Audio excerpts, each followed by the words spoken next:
Hey everyone, I'm back, and today we're going to be talking about The Cider House Rules. And this movie came out in 1999, and it was nominated for Best Picture when it came out. And it stars Tobey Maguire, Michael Caine, Charlize Theron, I keep forgetting, and Paul Rudd is in it too. And it was the only movie that was nominated for Best Picture that year that I hadn't seen.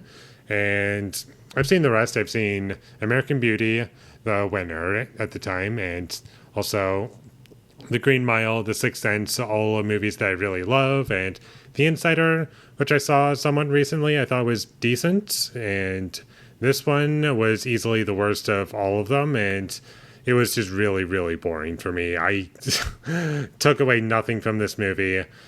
I like the cast, but that's about it. It stayed consistently inoffensive at the very least, but that's about all I can say about it in terms of my overall experience.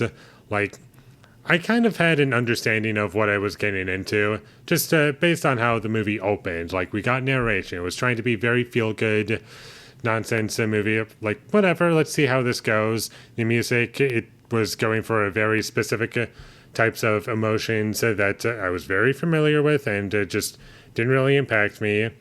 But let's see where this goes. And then you get to what the story is and what it has to offer. And by the end of it, all I was thinking to myself was, what was the point of that?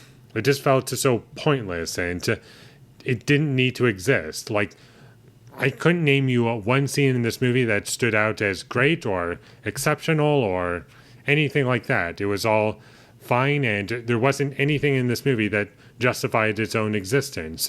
And because of that, I just feel like I just wasted 2 hours of my life.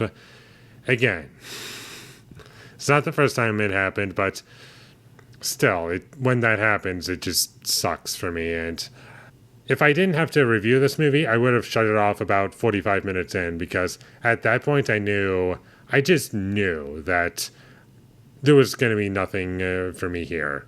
Because first act didn't do it for me. Then it moved on to the second act, and I was like, okay, this happened. I don't really care.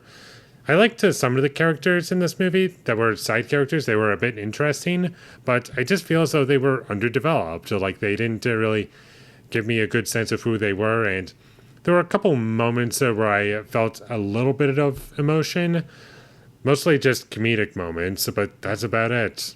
I didn't care about many of the characters. Like, the main character played by Tobey Maguire, like, there's not really much to his journey, really. I just felt as though, like, he went out to the world to experience it, to see what it was like, and that's pretty much the whole movie. That's it. This movie was incredibly boring for me.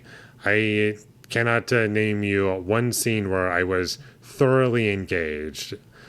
And I was just checked out emotionally for at least half of it. Like, I was struggling to pay attention to it. I didn't want to watch the movie any longer. And eventually the movie did end. I was like, finally, we're done. And that was my experience while watching it. It was very repetitive at a certain point. Like, the first act was just the same thing happening over and over again. Not the same scene, but the same 3 scenes. I just felt like they were on loop to no end, and I just wished that it moved along, but it didn't. And about 40 minutes into the movie, I was getting impatient with it. I was starting to feel the runtime. By the end of the movie, like, from that point, 40 minutes into it, and even now thinking about it, there's no reason why this movie couldn't have been just 90 minutes. If that was the case, it would have been a lot better.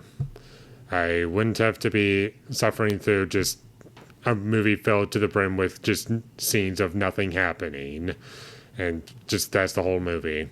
Which I guess, in a way, is kind of the point. It is a movie just about nothing for the most part, but I just needed something else here. The movie didn't stand out in terms of how it was shot. It was all very familiar in terms of that kind of stuff. I wasn't impressed with its presentation. I wasn't impressed with its performances. I wasn't impressed with the writing. I didn't care about the music. So what do I have left? It was just a lack of things to latch onto, a lack of things to, like, just keep me going. It was predictable, and I just have nothing left to say about it. It's just a nothing movie that I kind of hate to a certain degree, but overall it's more or less just a movie that is kind of mediocre, has a good cast, and that's all there is that you can say about it. So with all that being said, I'm going to give The Cider House Rules a 4 out of 10. Thank you for watching my videos. As always, if you enjoyed this review, be sure to leave a like and comment down below you thought of The Cider House Rules, and my social media links. They will all be in the description, so follow me there. And last but not least, subscribe to be a part of Foley Nation, and I'll see you when I get my next review up, and that is going to be for The Black Phone. So look forward to that, but until I get that up, thank you for watching, and have a great day.